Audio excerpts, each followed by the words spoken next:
Hello, I'm Miss Croy, and today we're going to talk about a cell homeostasis virtual lab. So I will have you go to the link. I'm going to share it on mine.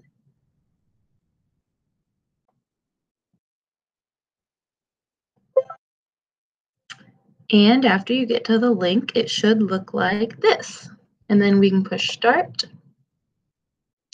What happens to a cell when it is in different environments? Please pause the video and answer that question.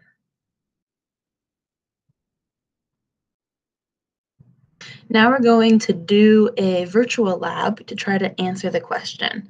We're going to use different concentrations of dissolved sugar in a beaker to represent a cell's external environment. We'll use the same concentration of sugar in solution in dialysis tubing to represent a cell. Here's the beaker, and then that little kind of looks like a Tootsie Roll, little piece of plastic inside of it. That's called dialysis tubing. It's kind of like a plastic sandwich bag, but little particles can move through it. And then our sugar shaker.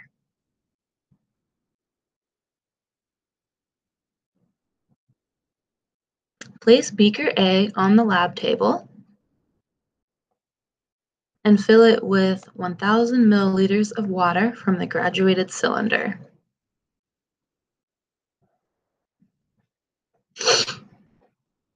You have now created the control group for the investigation and can set aside beaker A.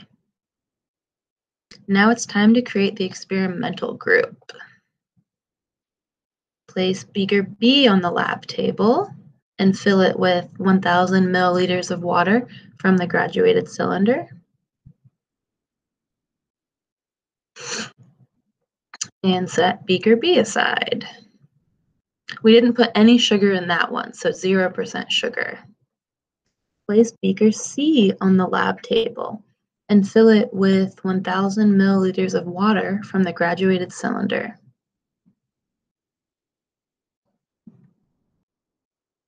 This one we are going to put sugar in, so we need to measure it out. We're going to put that little weigh boat on the scale, and then we have to push tare, and that accounts for the weight of the weigh boat. So do you see how it says 0 now? And now we're going to pour in sugar until it gets to 50 grams. If that had the weight of the weigh boat, then it would be too much. It wouldn't be just the weight of the sugar. And now we're going to dump the sugar into the water and stir it around. And now we have a 5% sugar solution.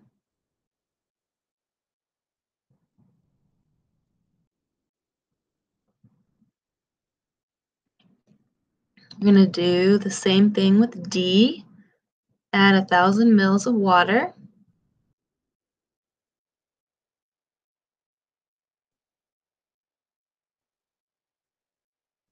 Put the weigh boat on the scale and 0 it.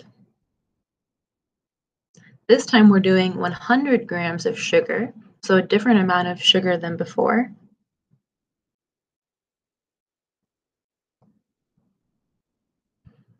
So because it's 100 grams, this time we're making a 10% sugar solution. More sugar this time. A higher concentration of sugar.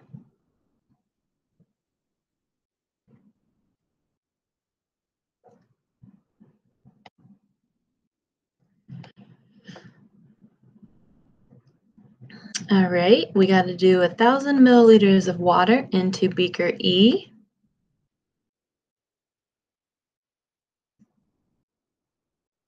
And now we're going to tare the scale, measure out 150 grams of sugar.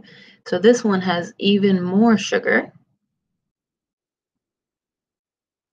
And notice how we put the same amount of water into every beaker, but we're just putting different amounts of sugar. So we're only changing one variable, the amount of sugar.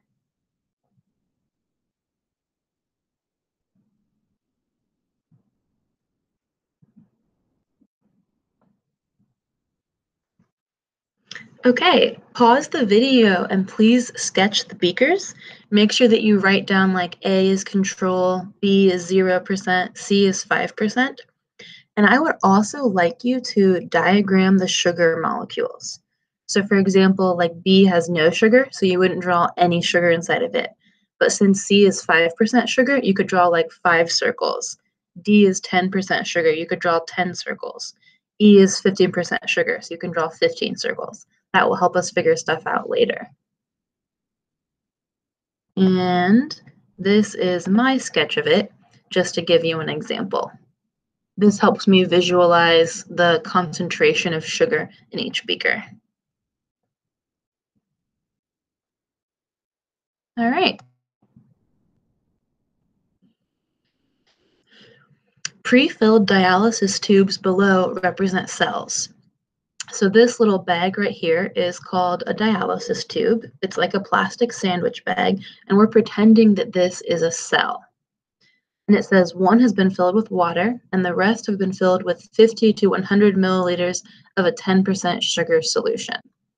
So this has 0 sugar in it, it's pure water, and then all of these are 10% sugar solutions.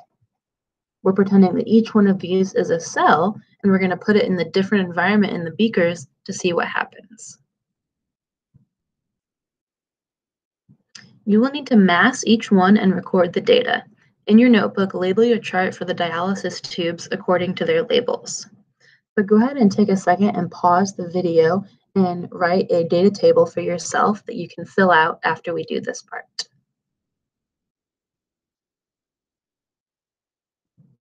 Here is my data table. If you're interested, pause the video, write this down.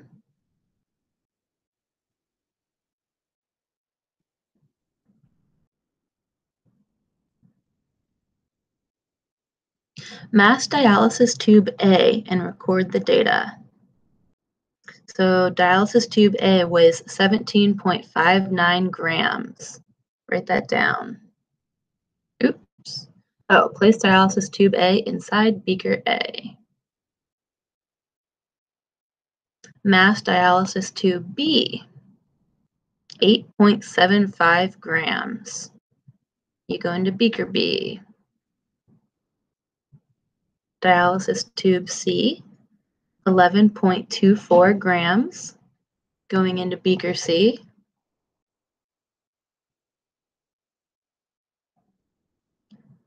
Dialysis tube D weighs 10.71 grams, going into beaker D. And dialysis tube E weighs 18.05 grams, going into beaker E. The dialysis tubes need to remain in the beakers for 24 hours. So now we sit here for 24 hours. Fortunately, we're not actually waiting the whole time.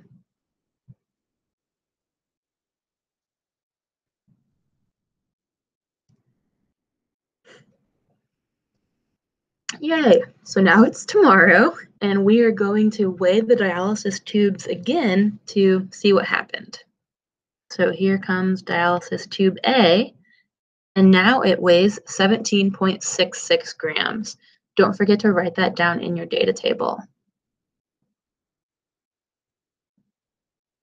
Dialysis tube B weighs 10.40 grams.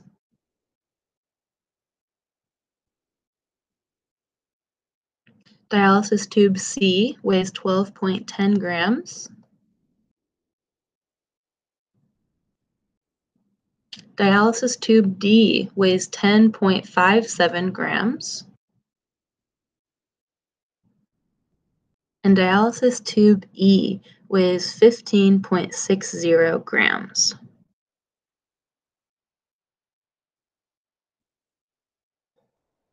So now we want to figure out what happened. And one way that we can determine what happened is to see if the mass of each bag changed. We can see if water left the bag or came into the bag based on whether the mass changes or not.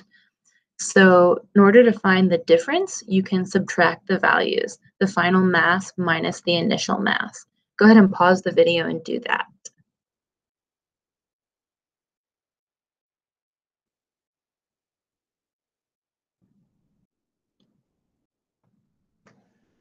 And hopefully, this is what we got, the same answer.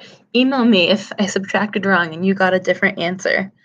Normally, we take the absolute value of the difference, so this isn't really a negative value, just so you know. And then let's take a look at the data. What do you notice? Like, did all of the bags change? I'm looking at A and 0.07. That's a pretty small change. I'm looking at C, 0.86. That's a pretty small change. So I noticed that those didn't change. And then tubes B and C both seem to gain weight, so water must have entered them. And bag E lost weight, a lot of weight, so water must have left. Let's try to figure out why that happened.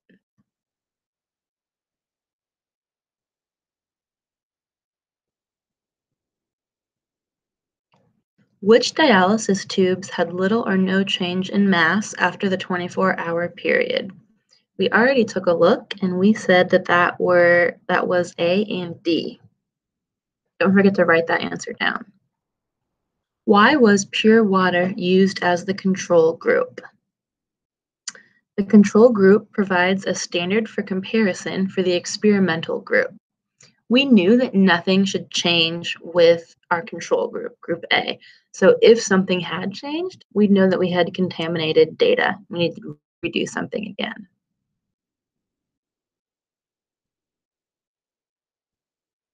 Why didn't the mass of dialysis tubes A and D change over the 24-hour time frame? What do you think? The correct answer is B. The concentration both inside and outside the dialysis tube is the same. So the amount of sugar water in the bag was the same as the amount of sugar water in the beaker. So there was no force to kind of make the water travel in one direction or the other.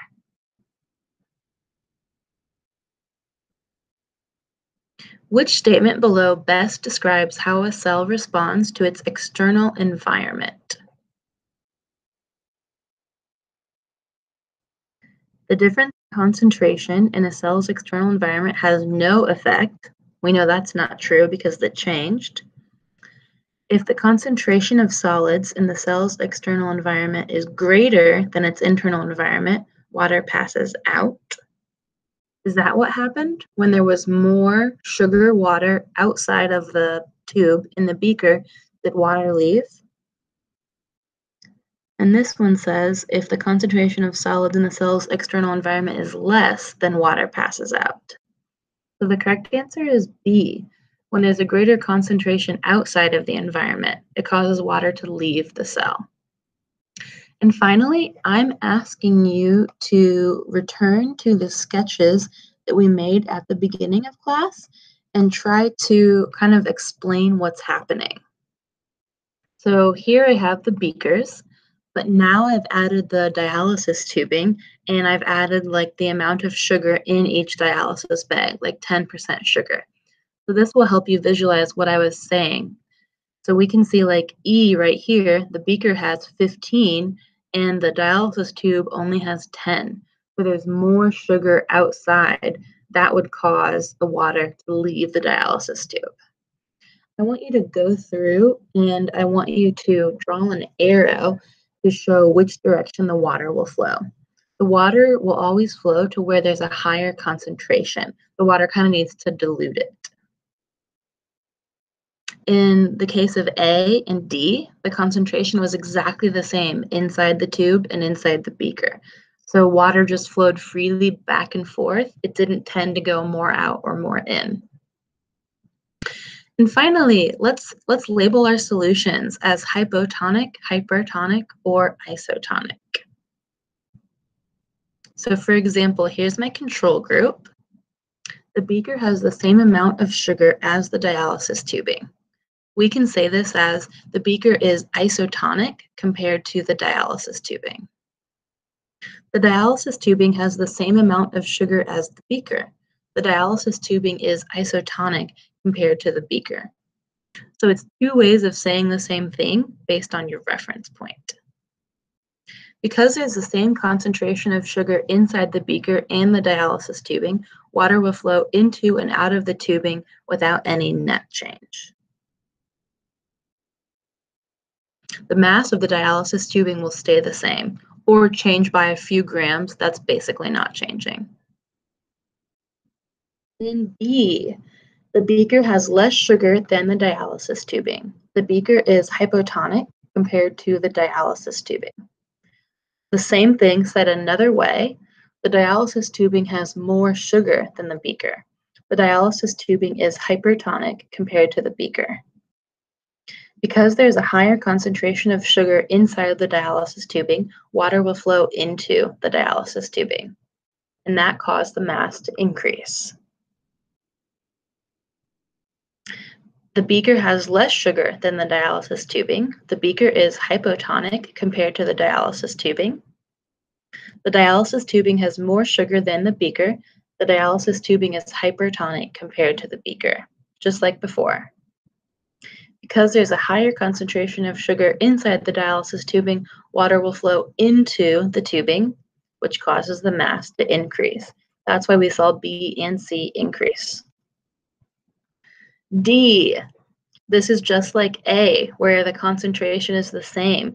So the beaker is isotonic compared to the tubing, and the tubing is isotonic compared to the beaker. Water flows in and out for no change or very small overall change. And E is the only one that's different. This time the beaker has more sugar than the dialysis tubing. So we say the beaker is hypertonic compared to the dialysis tubing. That means the dialysis tubing has less sugar than the beaker. So we can say the dialysis tubing is hypotonic compared to the beaker. Because there's a higher concentration of sugar inside the beaker, water will flow into the beaker. This means the mass of the dialysis tubing will decrease. How are you feeling about this? Don't feel too bad if you're confused. One other note to end on is that this is supposed to be passive transport, so you might be wondering, why does it look like water is flowing against its concentration gradient? We drew the concentration gradient of sugar, but we didn't draw the concentration gradient of water. Here's a sketch where I added in the concentration gradient of water. So you can see that the water is flowing from a high concentration of water to a low concentration of water. So high to low is passive transport. It just happens to be going to the higher sugar concentration to kind of dilute it out. Thanks for listening.